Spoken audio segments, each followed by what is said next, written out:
Hey, welcome everybody. How's everybody doing tonight? Welcome to episode number 76 of Collecting Profit. That's right, folks. 76 weeks in a row we've been showing up, talking about the hobby, talking about sports, just everything and anything to do, with the hobby and with sports. And we have a return guest this week. For those who might not have seen him on our first show, we have Jesse with Cardlines. So, Jesse, go ahead and give you the floor and give a little bit of introduction. Sounds good. Well, congrats on 76 episodes for one thing. I got to lead with that. That's a lot of episodes. Like, I'm trying to post on YouTube once a week and 76 weeks straight. That's impressive. So you're officially a 76er. But I am from cardlines.com. We are a started in the sports media space, doing coverage, anything from set reviews to investment advice, what sets that we're buying for ourselves personally. How to invest in particular cards, whatever. We've published a lot of articles. I know personally last year I wrote about 200,000 words on sports cards just for the website, publishing 3 to 4 articles every week. We do YouTube videos as well, Instagram, TikTok, YouTube shorts, and YouTube full-length videos. So that's a little bit about what we do in our space in the hobby, but I'm just one small part of a fantastic team at Cardlines. They just, for some reason, made me the tribute that does all this video stuff. So I'm the one on the camera too darn much. I guarantee our following, if we got handsome devil like Rob, Mr. Cardlines himself on the camera, we'd be at 10K viewership by now. We'd have all the subscribers. They'd be busting down the door, but here we are. Well, I mean, so first things first, Jesse mentioned everything, the different sites and everything. Those are in the description: TikTok, YouTube, Instagram, the website and everything. There's another website down there also. We'll get to talking about that a little later. But, yeah, you guys, and now I see, how you're also doing breaks. We are. On Cardlines and stuff like that. It's a newer thing, but we're really leaning into it. Yeah, I think the last time we had you on, I think you guys were either just starting to get back into it or you were talking about getting into it. What was the reasoning for, kind of going in that little bit of a direction to add that to the Cardlines repertoire? So it was a capacity thing that was the issue at first. Logistically, it was tough. I did a few of the breaks, but I am not where the headquarters is. So they'd buy products, send it to me. I had, friends or whatever trying to help me, but that was tough. Plus I'm fairly busy with other stuff. But then Jeff, who's our breaker, he volunteered to do it. He lives by the founder of Cardlines, Rob, and they get together 2 nights a week and do these breaks. And it's all in-house, really nice setup. Something that we can do pretty consistently, and he's cool. He's so much better at it than I am. I felt so darn clumsy. Like, you rip a box of cards, right? It's not a big deal, and then you do it while you're trying to film yourself, and there's like 30 people watching, and you somehow feel like a darn buffoon. Like, I don't know how it works. It's just more pressure. Like, I was a basketball player in high school. There were some big games where you're at the free throw line in the games, and you got to be clutch. There's more pressure somehow opening cards for people. They don't know. It's like, well, this guy paid $52 for the Boston Red Sox. So you got to keep these corners sharp. I don't know. It was tough, man. But they decided to do that because they met Jeff, and he is the personality for it and has been phenomenal with it. He also has a good voice. Like, he got that breaker thing going. Yeah, when you think about it, when you're showing, to your point, hey Kenny, if you get a bigger card, right? You're worrying about not going ahead and it slipping out of your hand and dinging a corner and ruining it, to your point, right? Somebody pays, $50, $60, or who cares? I don't care if they only paid $10 for a team. It doesn't make a difference, right? The price, but it's just that, you want to show the cards, you want to show them long enough, but not too long, because you want to keep things going. So you're right. I mean, there's there's times when again, if you're, depending on the product you're doing, how you handle them, if you're doing more of the chrome product and stuff like that, you want to be extra careful, than paper and everything like that. But But yeah, it's it's good. To your point, a job well done. It's nice that you guys, added, that type of stuff, from that standpoint. Thank Um, you. yeah. So I noticed, you know, hey Dom, you've been doing, I like you do the reviews of the products and everything when you do kind of news stories. Um, Hmm. so you're a basketball player. No, yeah, I'm Um, washed up at this point, but but from a news story today, thoughts on the passing of the logo? very sad. Very sad. He was an icon.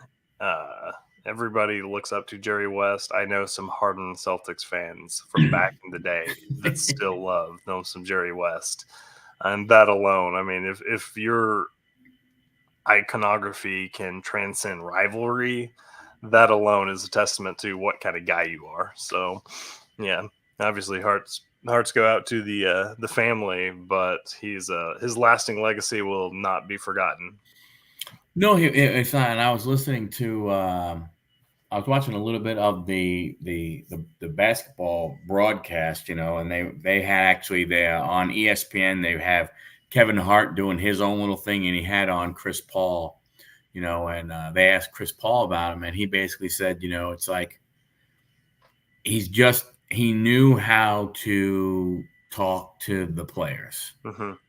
Like he knew how to make all of them go ahead, and he knew how to make them feel. I don't want to say right, but you know what I mean. Like he knew how to make them go ahead and feel a part of the team. That that they, that he wanted all of them there, and so on and so forth. So it was very interesting to hear, CP3 talk about, and still sharing wisdom about the game. So it wasn't even necessarily just about the actual business side or that element, but he actually was still sharing wisdom of the game and stuff. And and it's crazy, and it's one of those things, and we can say it's good, we can say it's bad, we can say it's indifferent, but this is one of the things that now, unfortunately, his passing, you know, will make his card values, go up, especially his autographs, Hmm. because you can't, you can't get them anymore. I mean, think about it, right? If you see an autograph, online, that's the only way, you're going to get it. I guess it's kind of the you know the the necessary evil of the hobby, I guess, if you can go ahead and call it, when you see this type of stuff happen.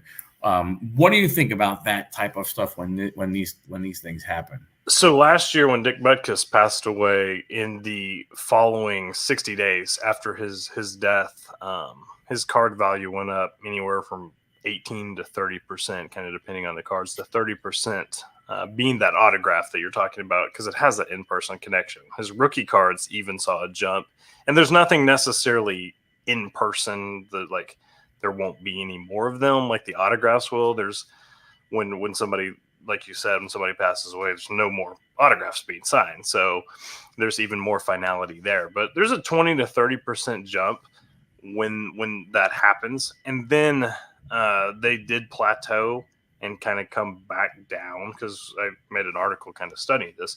So a death kind of gives you a spike. There's a little high streak for a month, 45 days, and then it kind of returns to what it was previous. So, like, without being morbid, it seems No. like a pretty good time to unload your cards if you have one, and then presumably it will fall back down. And Dick Butkus is just one of the most recent examples. There were Mhm. others; they all kind of followed the same pattern. It just seemed like you got a month to 2 month spike. Your card, when you're vintage, most of those vintage guys, their stuff only goes up when their name's in the headlines, and one of the final ways their names will be in the headlines is when they pass away. So it does True. inflate the value for better or worse.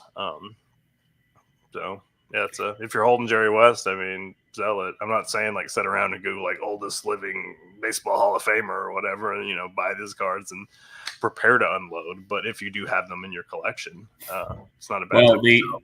if I remember correctly, and I could be wrong, but I believe the oldest living baseball Hall of Famer, unfortunately, is is a guy who a lot of people think was probably, the greatest all around ball player of Willie Mays. It is, in fact, Willie Mays. Oh, Just within the last 3 months, I'm not even going to lie. After writing this Dick Butkus article, I went and bought a Willie Mays autograph because I was like, my man's like 90 plus. Like, yeah. he's been around for a while, but he's not going to, live forever. And you get a pretty surefire spike when some legend like that passes away. So. And again, I hope he lives to 120. Like, we're going to go on the record and say, I hope he makes it that long. Yeah. But and again, to your point, it's just. I mean, it is one of those things in the hobby. I mean, it's just there's no way around it. I think with Jerry West, and I think us being so close to nationals, I think you can still see the spike. And to your point, where we'd be in that 45-day-ish range or so. But I think you'll see the potentially at nationals. I wouldn't be surprised if they're even a little more expensive at nationals. I could absolutely. From that standpoint, it's definitely one of the possibilities. I'd say probable. And there's some like Kobe's death. His cards never fell back down to what they were before. Right. When it gets cut short like that, and when somebody's life just ends so abruptly and unexpectedly. I mean, I think his stuff's up. I don't have the charts studied, but his stuff soared in the year after, and there were so many like memorial things ongoing, but it's never going to fall down to what it was when he was still actively signing with Panini. Yeah, and I think that might be because when the hobby is a vast age group, but I think when you look at more of the modern, to your point, a modern type player like a Kobe, yes, that the younger generation people, you think about, people what, 25 that can remember basketball,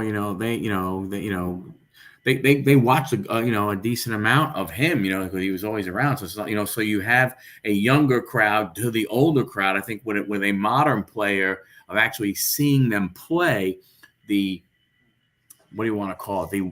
The age window of people is larger than a Jerry West. Because I don't know anybody. I know Dom's like 127 years old, but after Dom, I don't know if really anybody here in the chat had seen Jerry West play. Correct. You know what I'm saying? So I can understand why, to your point, I can see him going up. All the people who, watched him play in the 60s and stuff like that, wanting to go ahead and get a piece of that.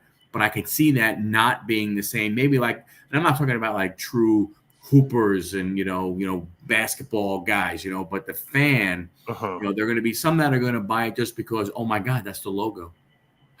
You know what I'm saying, from that standpoint. But I don't think there's as many of those, as, again, to your point, when a more modern basketball player, Absolutely. I mean, love him or hate him, everybody who's a fan of basketball remembers Kobe. Yeah. And I mean, I'm 26. I don't remember, like, Jerry West is, like you said, he's the logo to me. All I've seen him play is just recaps and like vintage throwback games and whatnot. Yeah. But he's not one of those characters that I grew up watching in my basketball era. That was like Dirk and LeBron and Kobe and those guys in the 2000s, late 2000s and 2010. Paul Pierce. Those were the heroes and villains of my NBA. Oh yeah. Speaking of basketball, what are you thinking about the NBA finals or anything? Do you care? Do you not care? So I'm a big Heat guy, and I don't like the Celtics really. I'm sure they're going to win, but like I'm not really. I like Luka. I do really like Luka because same reason I like Jokic. Like he's not super athletic. He gives me hope that I can like keep doing my washed up men's league. Neither one of those guys very athletic, but man, they're the best players in the league. Like for real, I'd love to see him win a title at some point, and we'll just see. He doesn't have a cast around him like the Celtics do, and I just think from 1 to 7, 1 to 8. They're just a pretty darn deep team. But we'll see. I mean, and what's amazing is he's a year younger than you. Yeah, he's so young. He's 25 years old, and you just, it feels as though he's been around forever. It does, and he It's feels like he's crazy. like Obi-Wan Kenobi of basketball too, because like I would hate game planning against him for a whole series because his basketball IQ is off the charts. Yeah. Like there was a video of Jokic, and he's the same way. He's in that same boat, but like a video that went viral of him like untying and retying his shoe just to give his coach time to review a play so he could challenge it because Jokic knew that it was a bad call. Right. And like I look at those two as like just basketball wizards with just an off the charts IQ. He's so smart. They're trying to double him, and he's always going to find the open guy, and he just evolves to the game plan. I don't think the Celtics or I don't think the Mavericks have just the athleticism and ability that they do. It kind of reminds me in some ways of the like 2016, 2017 Cavs team playing the Warriors, where they're just deep and you just have LeBron trying to take them down. And he did one of the 2 years, but it's to your point, that's one of the things I was saying. I was, in a couple of Discords, and people were talking about it, and they were like, well, 1 and 2 for both teams, Tatum and Brown and Luka and Kyrie, and I was like, okay, you could say let's just call them even. We'll just, whether it is true or not true, let's call them even. I go, the problem you have, like your point, is 3 through 7, 3 through 8. There's just way, way different when you have, and I think to your point, it makes it hard. I mean, now look, we know the truth is you still got to get out there. You got to play the game, and anything can go ahead and happen, and an injury can happen, and you can lose somebody, and so on and so forth, from that standpoint. But to your point, the Celtics are a deep team, and you would, you would think that leads to them having at least somewhat of an advantage. I think,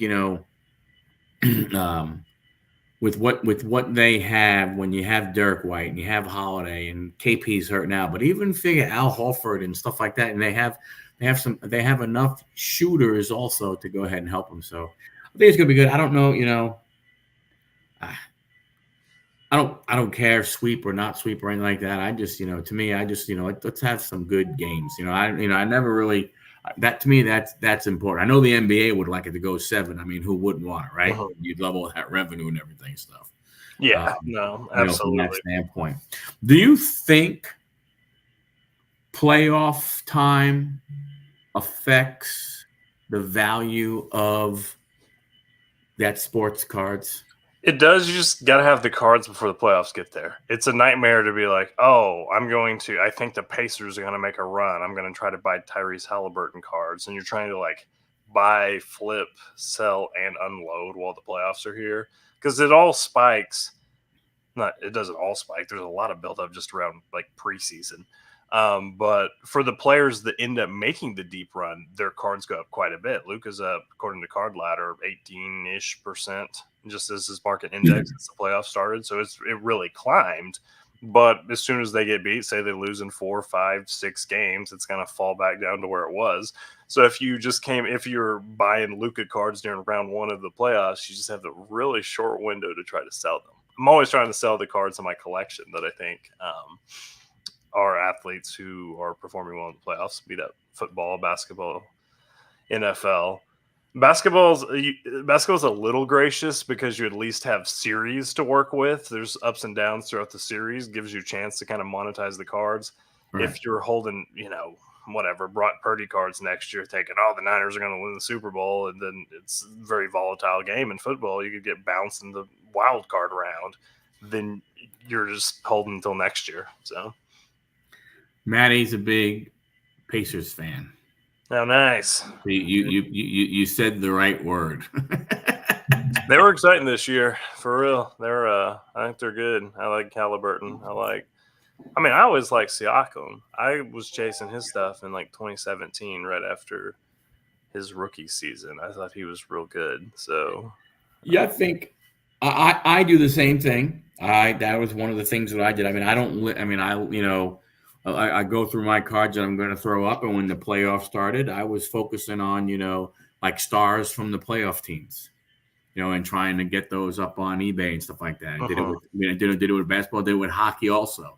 But I've sold a bunch of hockey cards that I probably would not sell, and um, Dallas Stars I was selling. I mean, like again, I wish I was selling guys that you normally would think like Dallas Stars defensemen are selling. I'm like, and so, I'm like, what the hell happened? And then I'd go, why did I sell 3 Dallas cards last night? And then I go and I go, oh, Dallas won 3-0, and Yeah. these 3 guys each scored a goal. That makes sense why the card, sold everything. So to your point, as you're going through and as you're selling, you look for those things. You have to look for those. Those are trends that are definitely worth keeping an eye on.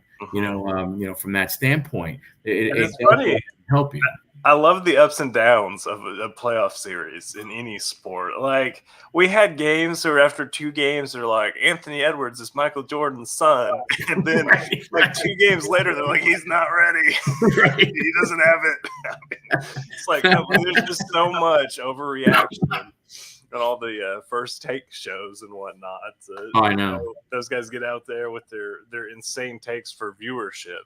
But that does unfortunately drive the market to some extent. Like we had this seesaw of Anthony Edwards cards throughout the playoffs of him looking like he was the best player in the league, and then him looking like he was 22 years old. And it's funny how it translated to card value. Yeah, to your point, I think, like I said, it's one of those things when, to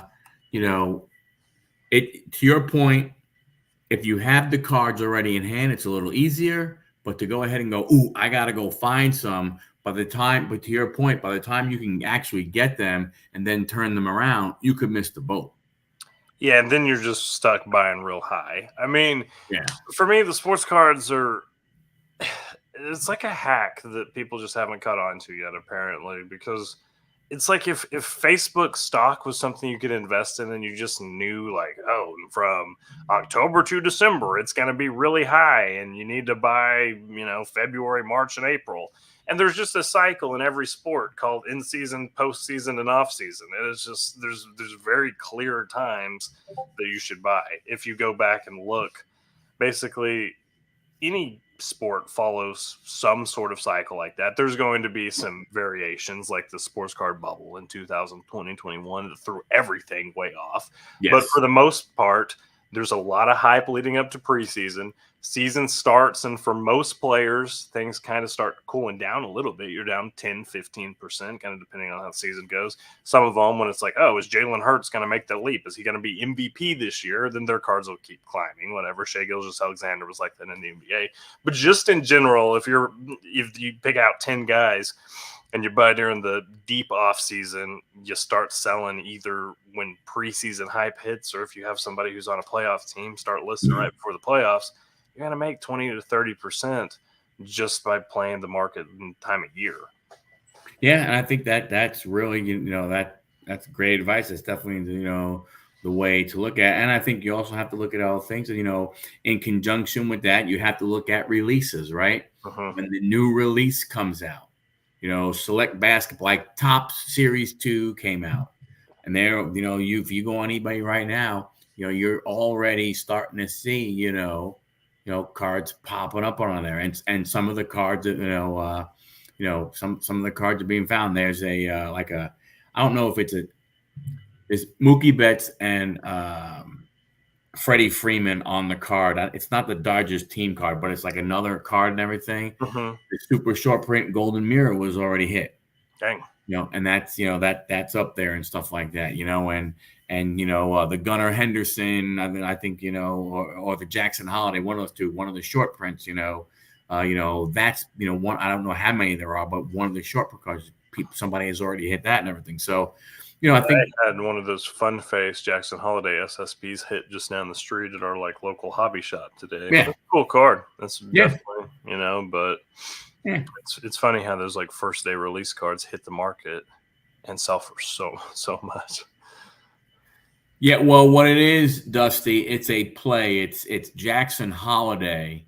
He's holding the bat the same way, and on the knob of the bat it says "Fun Face," and then they actually have another one that actually has. Now I don't know if that's the short print, but I know they do have one where the "Fun Face" has black, like it's been blacked out. I haven't seen that. That's cool. That's Yeah, very cool. I heard about that one and stuff like that. But again, it's one of those things. To me, the big thing about when the new release comes out is that if you get them, you got to get them up right away. When a new release comes up, you really got to be first to market to maximize the, for lack of better words, I want to not the uncommon from a standpoint of the regular players, right?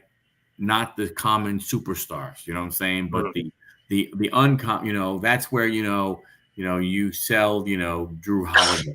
You know what I'm saying? From that standpoint, you Yeah. sell some of the, not the superstar guys, but where some of these other players, where you can sell them. Not necessarily you're going to sell them for more than you normally would, but you'll have the opportunity. You'll sell them quicker because you're first to market. It's a brand new release. You think about it. There's probably at least one fan or two fans for every single player, no matter who the hell it is. People like them and stuff, and people always like the teams. So you got to be, more, first to market and stuff like that. What do you think about with the basketball, with the whole, Wemby hype and all that kind of stuff?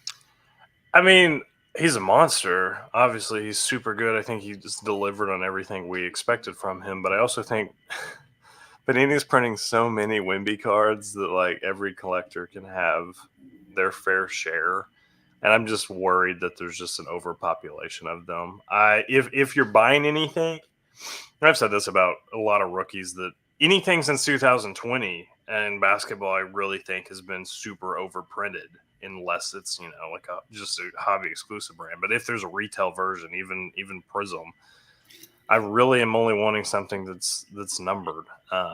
And if it's Wimby, then you're having to auction off your kid's future just to afford a numbered Wimby card right now. So definitely, I have some Wimby stuff right now, but I haven't, splurged on something really, really numbered. And there's going to be, it's one of those things that we're going to fast forward and be like, oh, good, there's 27,000 graded PSA Wimby cards in the Prism set, base cards.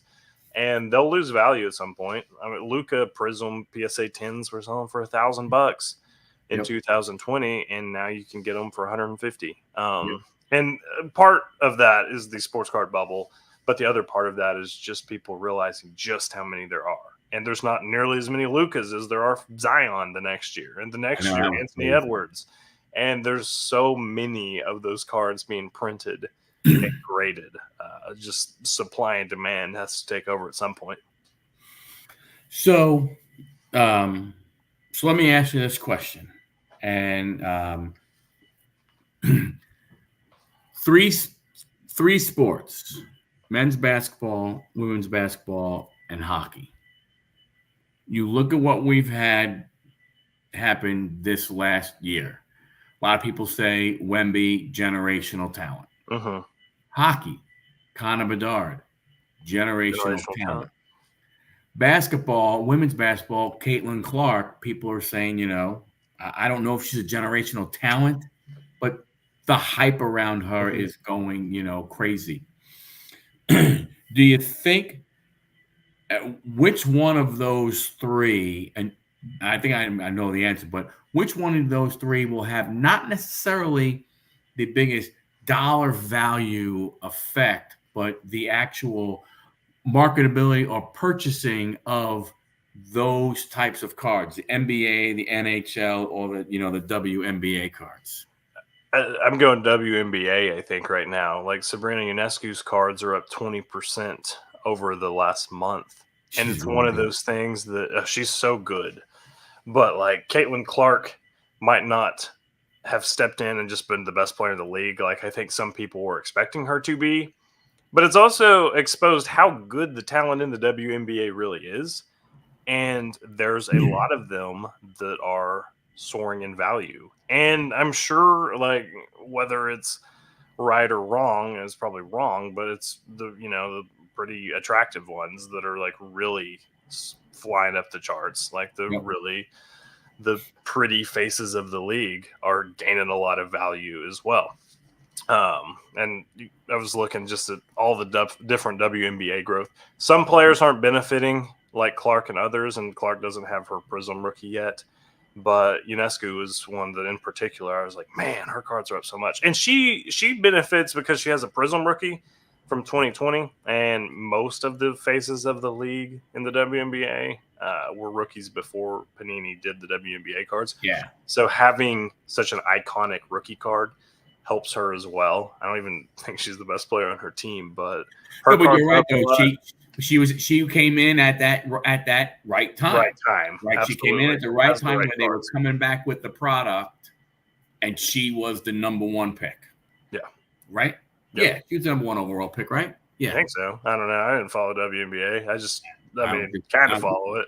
I mean, Yeah. I like basketball, so I've watched it. I'm not the bandwagoner that I think there are so many out there right now. I've kind of always watched it, and I'm super impressed by the talent in the league. They're pretty good for real. But their WNBA as a whole is up a lot. I don't think as good as he is, I don't think Wemby's going to prove some buoyancy to just float up the entire market of basketball on his shoulders. There's hype around him. Don't get it wrong. Right. But he's also this like ongoing autograph war between Topps and Panini is just damaging basketball in general. Like, I hate the exclusivity. If I was them, I don't if I was one of the athletes, I don't know why necessarily you would even sign an exclusivity deal with one of them unless they're just offering so like ludicrous amounts of money for your time and effort. Mm-hmm. But just from the like basic business prop, it makes sense to work with both parties. But this Fanatics determination to just undercut Panini by like snatching all the top rookies from CJ Stroud to Caleb Williams to Wemby, and it's kind of funny now that Panini has Caitlin Clark, but it's going to make the WNBA set a lot cooler with their Prism cards. Them landing her for those cards moving forward. It's going to be nice having a licensed autograph of that generational talent.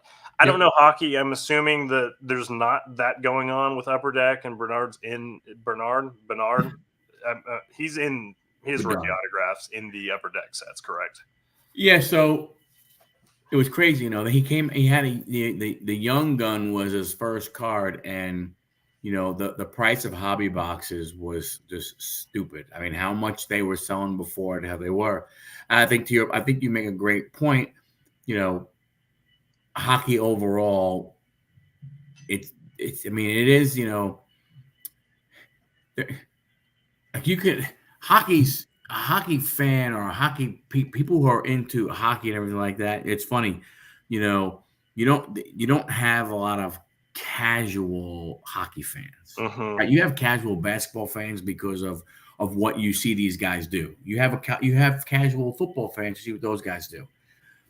I think people who only get a chance to see hockey on TV really don't, in my opinion, get a full grasp of the game, because when you go watch hockey live, it's crazy. I mean, when you see what these guys are doing, I mean, precision hitting, hitting spots, hitting, taking that black piece of rubber, hitting it, and hitting a guy in stride right on the stick. I'm not saying it's, but it's just, from that side. All right.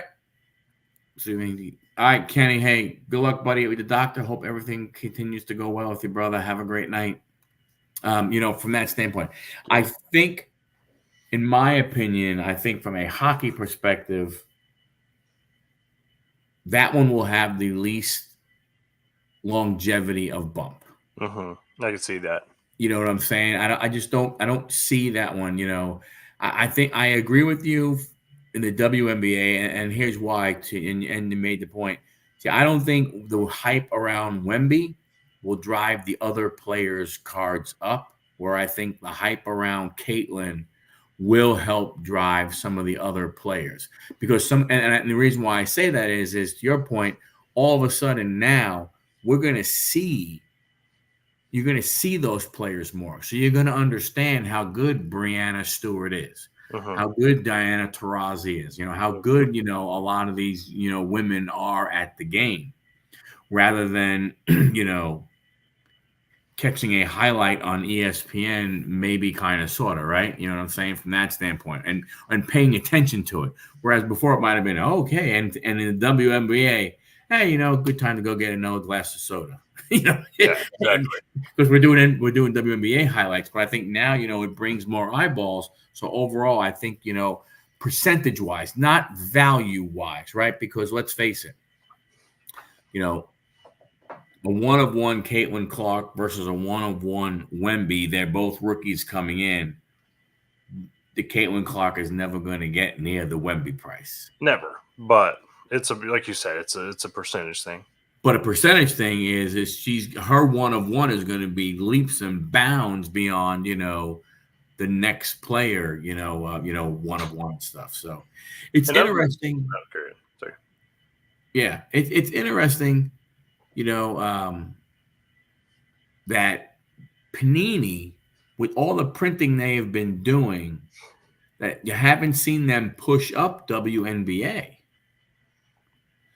I guess they're trying to just, squeeze every last drop they can out of NBA and NFL with their limited print capacity. But yeah, WNBA is something they need to target. And of those sports that we're talking about, WNBA is the one that I truly think you can just say the product has improved quite a bit over the last decade. Yes. 2010s, early 2010s NBA was still awesome. We had so many faces and characters and villains and heroes and, Miami Heat, LeBron, and it was a good time for the sport. WNBA 10 years ago, it was not what it is today. There's just a lot more talent in the league. And NBA and NHL just have a lot longer life cycle. They've been around further. So yeah, WNBA is comparatively still in its infancy. It needs the superstars, and we might finally be there. Yeah, and I agree, and I think when you look at it as a whole, I mean, it's going to be interesting to see prices of the Panini product with Caitlin Clark in it when it comes out. Because right now, I mean, I don't know, you go online, 2023 blasters, if you were buying a blaster or, of WNBA, it might be what, $25. Maybe. I brought a 2022 blaster at Walmart yesterday of Prism for $10 on the discount rack. So just to check out. Like, I don't think I'd ever opened WNBA cards in my life. So I was in there buying some groceries and it's like, it's $9.99. So yeah, scoop that. But then, to be fair, like, I went to eBay just to see, like, what am I hoping to pull? Because I'm not a WNBA savant. Right. Looked in the last 60 days sell history, 90 days sell history, whatever it is. The most expensive card from that set had sold for like $65. So pretty low ceiling as well. I think that the 20 set, 2020 with Ionescu, and then obviously anything with Caitlin Clark is going to be really, really big. But I agree. If I'm Panini and I have one of the most famous, recognizable athletes in the world signed, when they've lost out on CJ Stroud and Wemby and all these people, I'm hyping up WNBA. I don't know what their print capacity is, but it has to be the most far-sighted, healthy Panini product that they're printing. Exactly. I mean, to your point, Trucker Tim, how's it going? I mean, to your point, when you look at it from a potential revenue. You think about, basketball, NBA basketball, they probably know their market. But I don't know, it's kind of weird. It's like they haven't realized that their market has expanded for WNBA because of Caitlin Clark and, I forgot the other girl's name that was drafted number 2, the one out of Stanford, or was she drafted 3? Yeah. Brink, right? Is it Brink? Cameron Brink. Yeah, you know what I'm saying? So like to your point, like I don't like if you're at the Panini headquarters and you're sitting around the conference table, like, is there not somebody banging on the table going, guys, what are we doing? Mhm. Why are we not figuring out how to get WNBA, there? And you know what? I mean, to be on Locking, I don't think you're 100% wrong. That's why it doesn't make sense to me from a company standpoint. When you know you're losing everything else here in the near future, why you wouldn't figure out a way to take this product and bump it up and get it out. They need to make it cool, but while it's super relevant. They Right. definitely do. Next year, you have like Paige Buckers at UConn. She'll be a rookie next, and I mean, that's not Caitlin Clark, but it's at least somebody that you could chase as a rookie card. It is. And then after that, like, who knows? Juju Watkins will be exciting in 3 or 4 years, but as long as you have to play college ball for another 3 years, it'll be a while before she gets a rookie card. And Yep. you just don't know. They need to make it cool while it's one of the most talked about sports. And you tune into ESPN, and like you said, they're running a lot of WNBA highlights right now. We're in that weird sleepy off season, like nobody's talking NFL. Baseball's kind of in the mid-season lag, and NBA is almost over. So of course WNBA is probably getting the lion's share of the coverage compared to any other time in the calendar year. Yep. But I don't know. If I'm Panini, I'm really ramping it up there, trying to figure out how to make it marketable and try to get some people ripping these cards and building these sets. Market to dads with daughters. I mean, young women hoopers, young women athletes, parents with those young female athletes. That could be some fun bonding opportunities. Yeah. Matty Ice, the Indiana fan, his daughter, I mean, all of a sudden wants to go see Clayton Clark there in Indiana. She plays for the field. Like all of a sudden now, she wants, she wants Caitlin Clark cards, or she wants anything, to do it. So you're right. I mean, you have, again, like I was saying, it's like Panini. How do you not see that your market potential customers grew who knows how much because of one player, and you're not taking advantage of it? So, Panini, I know you're not watching, but if you are, what the hell are you doing? Yeah. Hopefully they'll step it up. When they signed her, like 6 weeks ago or so. So it's hard to say what they have planned right now, but I haven't seen anything that seems super promising on that WNBA front. Now, do you know, does Panini lose WNBA when they lose NBA? No, I think they still have the WNBA license. Seems like WNBA and soccer about the only things they can really, hang their hat on for some kind of continuity. But as far as I know, somebody in the chat's comment if that's wrong, but I think they keep WNBA. They're separate licensing. Yeah. But Locking, you're right. And that's just it. Our team's not good. They're not. It would take it's going to take a hell of a, I don't know how many games they got left, but it's going to take one hell of a run. Like they're going to have to play like 800, level basketball to make the playoffs. And number three, to your point, she's not on the Olympic team. You are, if you let this go down more, and if her team doesn't get more competitive as the years go on, you potentially go ahead and miss out. You know what I'm saying? I mean, you potentially could go ahead and miss out on, selling a product that you normally don't sell a lot of. Hot take, but I think Wemby made the Spurs more competitive than Caitlin Clark has made the Fever. Like they've only won 3 or 4 games out of 15 to 20. I watched them while I was on vacation last week, and they just looked bad. She had 10 points, and their whole team did not look very good. So I don't know. She had 30 like the game after, I think. Hit 7 threes. So it's off and on. Ups and downs. It's a rookie season, and you can't expect her to come in and just be amazing. Right. But it hasn't been like a LeBron kind of rookie year or like a Wemby stepping in. And at least the back half of the year, Wemby looked like a top 20 talent in the league. He was flying around playing next level defense, and he just looked phenomenal. So maybe Caitlin's still getting her feet wet, but I think just my sense was a lot of people expected her to come in and immediately be the best player in the league, and we haven't seen that materialize yet. Yeah, I think you're right. I think there was this, oh my gosh, look at how she is scoring in college. And to your point, I think it was people talking that didn't realize the overall talent level of the WNBA. I think people out WNBA. Mm-hmm.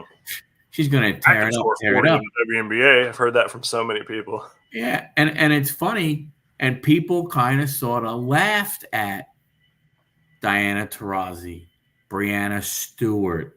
You know, even if you look at like Rebecca Lobo, Sue Bird, when they were saying, "Hey, this is going to be different for her."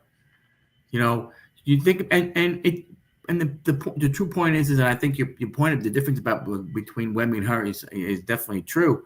Is that he's made more of an impact to her. You got to realize she's finally playing against the best players every single night. Mm-hmm. Right? Nothing against her playing in college, but she wasn't playing against the best every single night. You know, so a bunch easier. Yeah. Yeah. Clark's best game was after she was mid-make the front. Yep. Is that when she hit the 7 threes? Yeah. So I saw part of that one. She looked pretty good that game. But Yeah. I don't necessarily I don't know. I don't know whether she should have been on the team or shouldn't have been on the team. I mean, you know, the speculation is actually, I mean, you know, I just think for just the marketing aspect of it, it makes sense to put her on the team. And I'm not. I mean, maybe that's vain, but everybody's talking about her. It's a publicity stunt, if nothing else. But she's the most popular athlete in the WNBA. most popular athlete, bar none. And the funny thing is this: the women's USA women's basketball has won 7 gold medals in a row. Mm-hmm. Whether Caitlin Clark is on the team or not on the team, I bet you they're still the favorite to win 8 in a row. Yeah. I mean, you know what I mean? It's like so. It's not like she was gonna be. It's not like she was gonna be a difference maker. And it was like, man, we're gonna finally win the gold. We got Caitlin Clark. It's like, nah, man, you already won 7 in a row. And really, who the hell is gonna go against you? You mean Canada? I mean, yeah. it's gonna, maybe that's what you're looking at, Canada. Okay, sure. Yeah. No, I'd put her on there for the viewership alone. Exactly. If I was on the Olympic committee. I mean, that when I saw that, I don't care. I mean, LeBron's probably going to start for the Olympic team, and I'm not the biggest LeBron guy. I have a picture of him blocking Iguodala hanging up behind my computer. I'm the biggest LeBron guy on the planet. Is he a top 5 player in the league now? No, but he's LeBron, and he has a lot of eyeballs on him. Yep. So the visibility is just a benefit to the country and to the sport. So that's why I just assumed Caitlin would be on the team no matter what, because she's the WNBA player that most people are talking about. She just gets the majority, the lion's share of the dialogue in the league. So sending her to the Olympics just is more exposure for women's basketball in the U.S. I wonder if I don't know who's broadcasting the Olympics, but let's say it's NBC, just for yucks. I wonder if you went to them and said, hey, you know, based off of projections, what do you think if you could, you know, like how much money have you lost because Caitlin Clark is not going to be on the Olympic team? Like how much viewership are you going to lose because of that? What's up, Franklin? You know what I mean? Mm-hmm. You know, I mean, they can put a dollar value on just estimated viewership.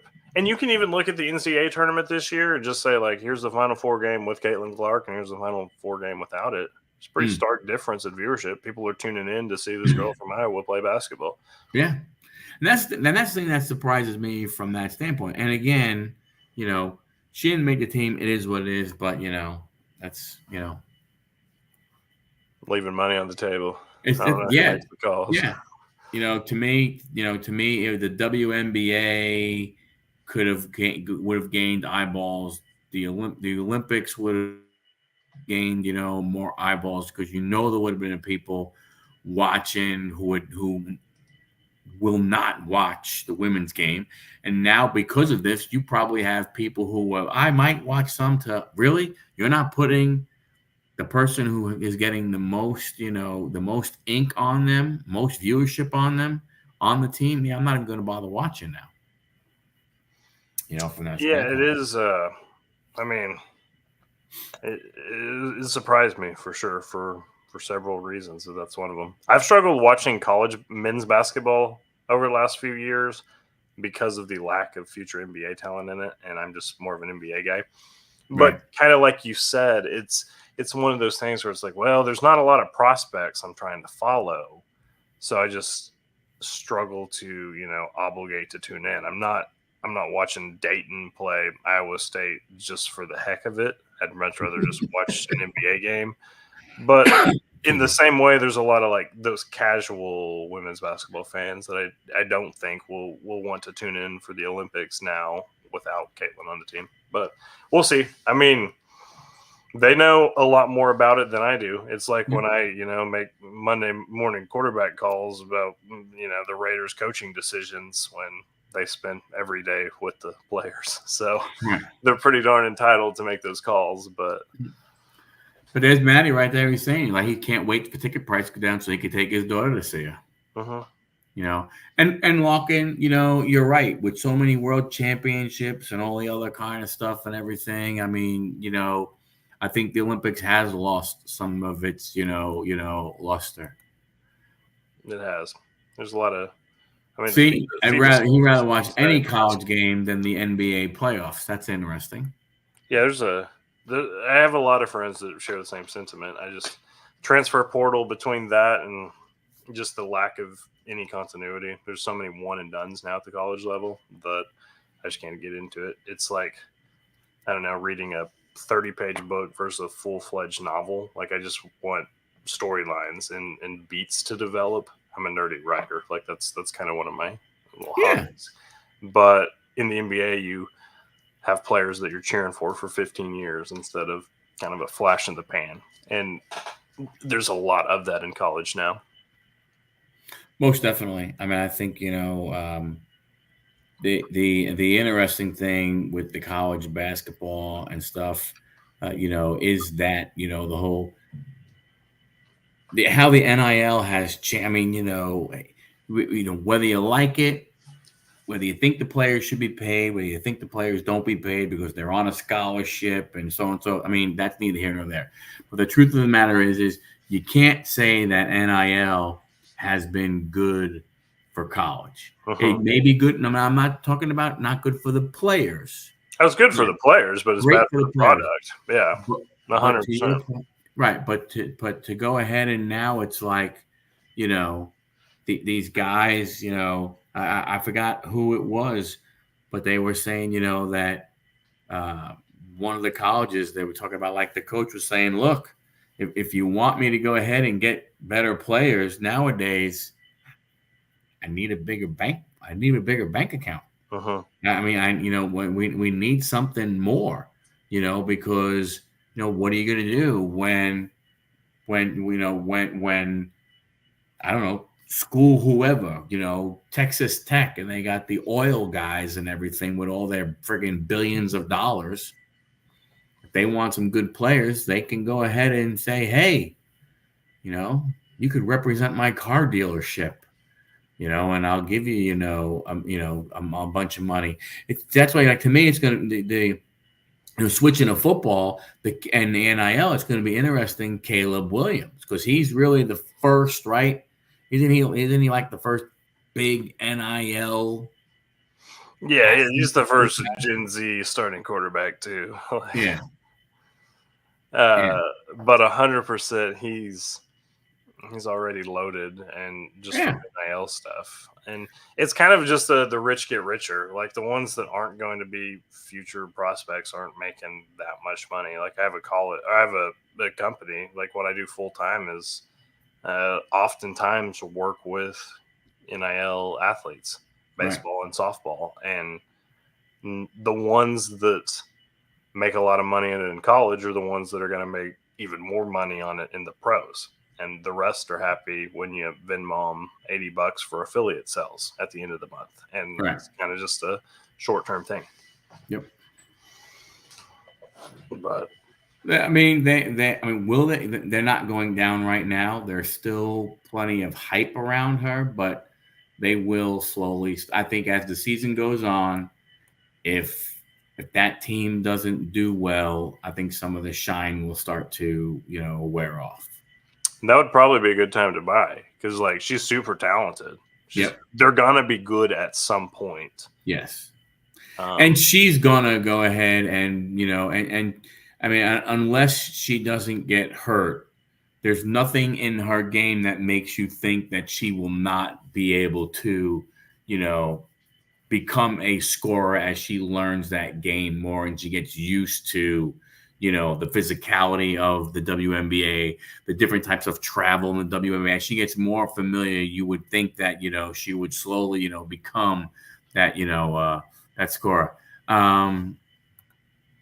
I wouldn't buy right now because I still think it's still on an upward trajectory. I think you watch some, but I would think you have to get past the middle part of the season of the WNBA, see where they are, and then really start looking at her value. Definitely the off season because I can't see her value carrying through the off season into the next season.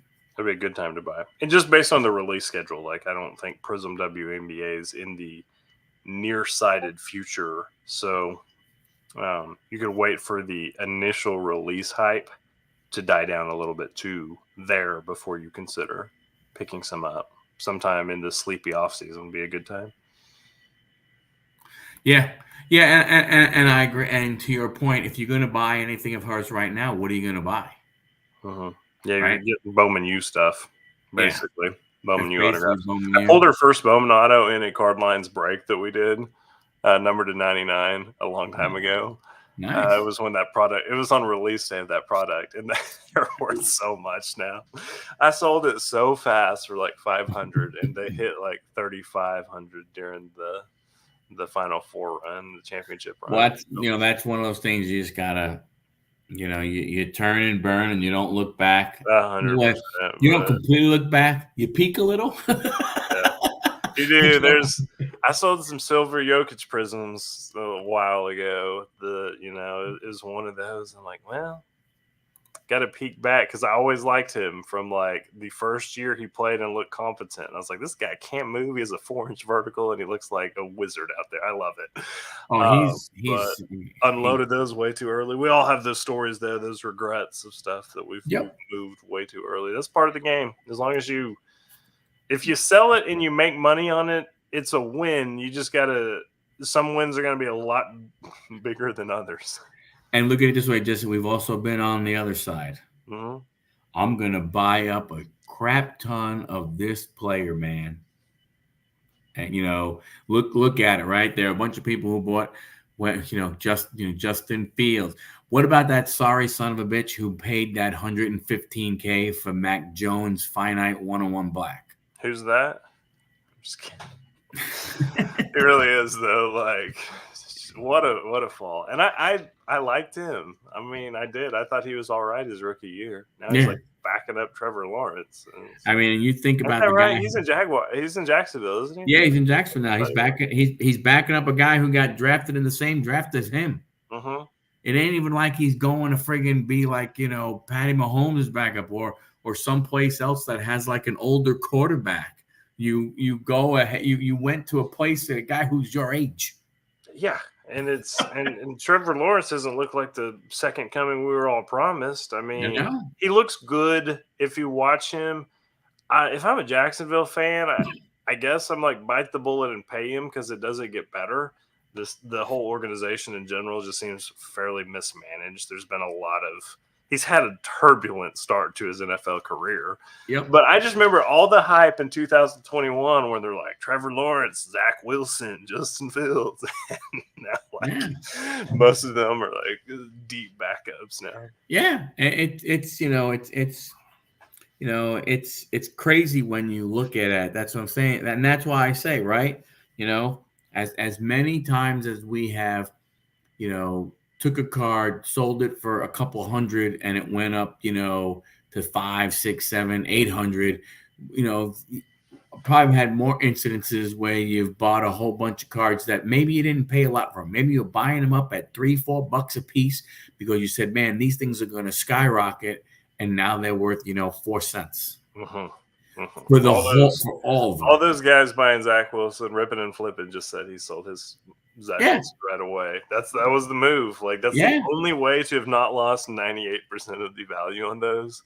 He's never played a game where he looked like he should, be on the same field as everybody else. He's played a couple. He had like 2 good games after he came back from injury this year. And there's all the weird reports about they had to talk him into starting. I'm a Jets fan. I know wholeheartedly. Oh man, I have a good buddy who lives up there, and he's a Jets fan. I just feel so bad for him, for real. Like, it's just an organization. To be fair, I'm a Raiders fan, and we don't have it any better. Like, just who knows what we're doing. I do love Gardner Minshew though, so I'm like, I'm hoping he wins that starting job. Not because he's good. I just think he's funny. Like, he's just kind of a, he's kind of a hippie dude that I'm like, well, if we're not going to be good, we might as well have like a fun cast of characters to root for. Jesse did a thing about the Franco redemption cards. $20. $20. If you're holding one, Topps is offering $20 for them. Yeah.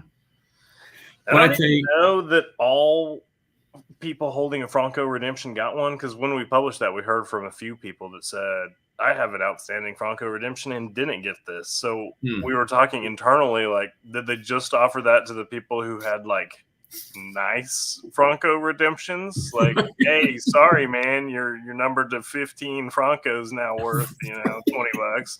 But some of the Cardlines people got it because we had a couple outstanding, and they were like nice high-end cards. Yeah. So we were wondering if just like people who had more pedestrian autographs didn't get it at all. If anybody knows and like waiting on one, it'd be interesting to hear. Yeah, I don't know. I mean, I didn't have any, so I don't know of anybody who had them who would have gotten and stuff. But I think that that's a whole.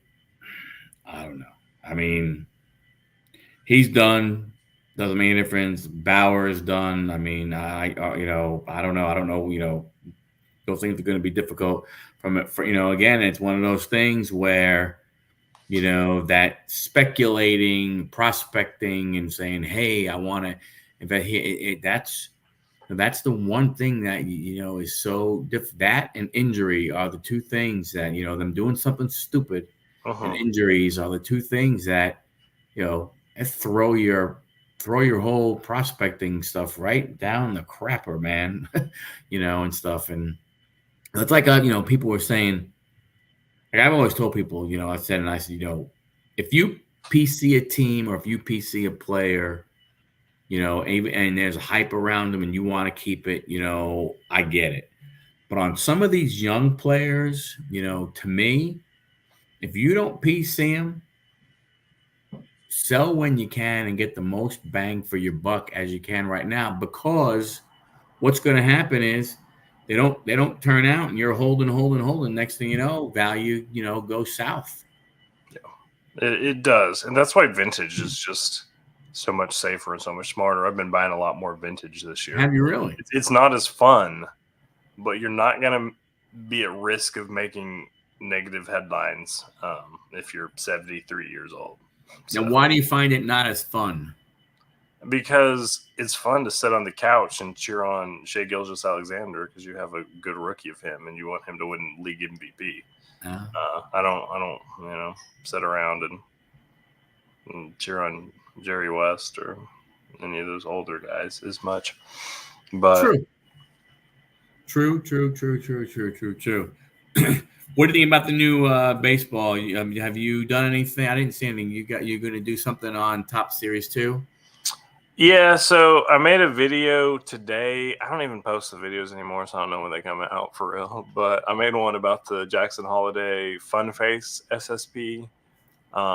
So I thought that was cool. I don't really collect baseball. I think we kind of talked about it last time I was on. I don't do a whole lot of baseball. Trying to get into it more now because I'm just increasingly more involved in baseball. But I'm a big basketball, football guy. Those are the two that I've been trying to collect a 1986, 87 Fleer set in PSA 7. That's kind of been my latest chore. Nice. It's been fun. I'm making a video out of it. Like, just I'm buying all these cards. I mean, I'm at like 58 of the 130 ish cards. So, Hey, man. that's been cool. Yeah. But I'm getting more into baseball. I ordered a jumbo box of Series 2, so we'll rip it and see what we can do. But we'll see. There's Willie Abreu rookie cards for the Red Sox. I like him, so I'm trying to get some of his cards. But Yeah, I think, what makes baseball so hard from a collector standpoint, is a lot of these guys, you get a flash in a pan, you see them just a couple little bit, then they go away, then or you hear about the hype as they're coming through high school and they get drafted, or maybe get some college hype a little bit, but then you see them and stuff. And the truth is, when you look at it, a lot more don't make it than do make it because there's so many of them. It's not like football. There's only the guys in the NFL. Now you can say, well, hey, you can maybe if the UFL, whatever the hell that league is, that what it's called, UFL? I don't know, man. I see their highlights on ESPN, and I'm like, why are they Yeah, so like unless maybe those guys get some cards, from somebody, and that becomes like a minor league system somewhat for the NFL. But you see what you get, and the same thing to your point with basketball. All right, you watch a kid playing against other kids in college, you can see a massive difference between them, and then right away they get to the NBA, and then you kind of know quick. They're like when you think about it, like how many of those like higher draft pick guys, like top 5 guys, like do nothing for a while and then all of a sudden become stars. It just doesn't seem to work that way. No, you can usually get a feel. It's like rookie quarterbacks, or Yeah. I mean, Tyrese Halliburton, Shea Gilgeous-Alexander. Those are a couple that I was like didn't think would become superstars, Right. but they always were competitive and always look great. And then there are some that are like that Wembanyama that you're like, all right, Chet's like that too. Yeah. They're gonna be real good for a long time.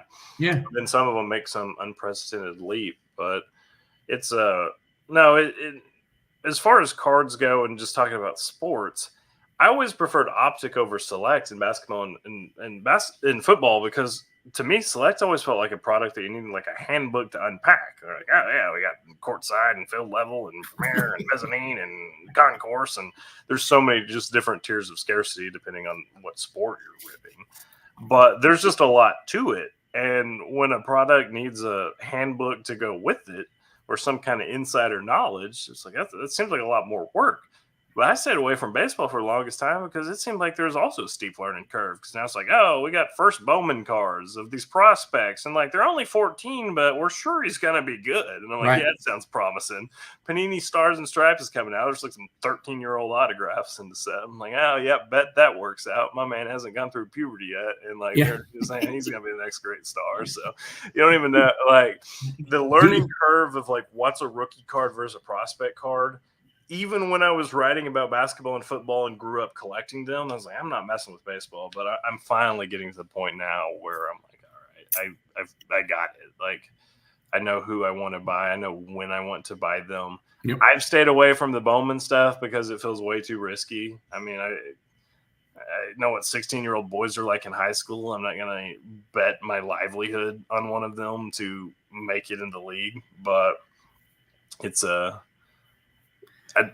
really just kind of like investing in the boxes themselves more so than the prospects, but invest in the class. Yeah, and I think from a standpoint of with Bowman, I look at Bowman from a standpoint of the same type of way from a perspective of if I like the player, if the player plays so if a player plays for the team that I collect right now, okay, I'll look at them different and consider holding them than the other guy who has a bunch of hype. And I look at Drew Jones, when his first Bowmans were coming out and everything, and David Adams put that $250,000 bounty on his one of one and everything like that, and people are going, "Oh, that guy should go ahead and hold that card. There's no way he should go ahead and sell it because my gosh, are you kidding me, Drew Jones?" And I'm like, "Oh hell no." I'm catching a plane to David Adams headquarters. Unloading that ASAP. I'm saying, hey, look what I got for you. You could wire the money to this account. Because look at him now. Not saying that he doesn't have the potential, but he hasn't materialized like they thought he would. No, he's had all these injuries and so on and so forth. And what is he batting? 205 or something. I mean, it's crazy. You look at the same type of thing from some of the other guys in this last draft who was supposed to, Dylan Cruz on it, a lot of hype over the cards, stuff like that. But when you look at what these guys are doing, they're taking hits right now, and stuff. So I mean, I agree with you, from that standpoint and everything. So, but hey, we've been going for a while. I know you're a very busy man and everything. I wanted to give you the opportunity. Go ahead and talk about your other business that you have for those people, in the chat. Oh, okay, cool. I sell sunglasses. It's kind of my full-time thing. So I have a sunglasses company, Solero Shades. We're a baseball and softball sunglasses company. So I still like doing the sports card thing. It's something I'm never going to give up. And I still enjoy doing the content for Cardlines, but we work 60, 70 hours a week with a team of 7 trying to gain a little bit of market share in the baseball space. We have some MLB guys signed. Yep. The Savannah Bananas, we're doing a yellow pair with some of their top players and have some stuff in the works. So it's cool. What do you mean? Who's your favorite rapper? Who's my favorite rapper? That's a good question, man. NF is my favorite rapper. So I don't even know. Nobody knows who he is, but he's so what I will tell everybody in the chat firsthand, the sunglasses are cool and they're quality. My son Mike, last time Jesse was on, he and I talked and everything, and I went ahead and I manage a baseball team, 18U, so 17, 18U, and everything like that. And my son wound up, I don't know. I think he's gotten like 3 or 4 pairs. A couple of the guys that played for me, they went and got them. They love them and everything, and so they are quality, quality stuff. And I know like my son had a couple of questions, and I don't know if it was you or somebody on your team who went ahead and answered them right away. So customer service was very well. Appreciate it. The website link is in part of the description, so go ahead and go, and check that out and everything. So and like I said, they're really cool, and I know you have yes, there is a website. It's Sean. If you go in the description, it's the bottom one. Man, I appreciate it. I didn't know you had that plugged, but I'm always down to sell out some sunglasses. I'm a relentless sellout when it comes to it. So but I know you have Dubon. Well, Sean, you're an Astros fan. Sean, Mauricio Master. You have Mauricio Dubon, right? He's cool. Yeah, he's a good dude. For real. He's one of their guys, Sean. From that standpoint. So so Jesse, hey, thanks a lot for coming on. Much appreciated.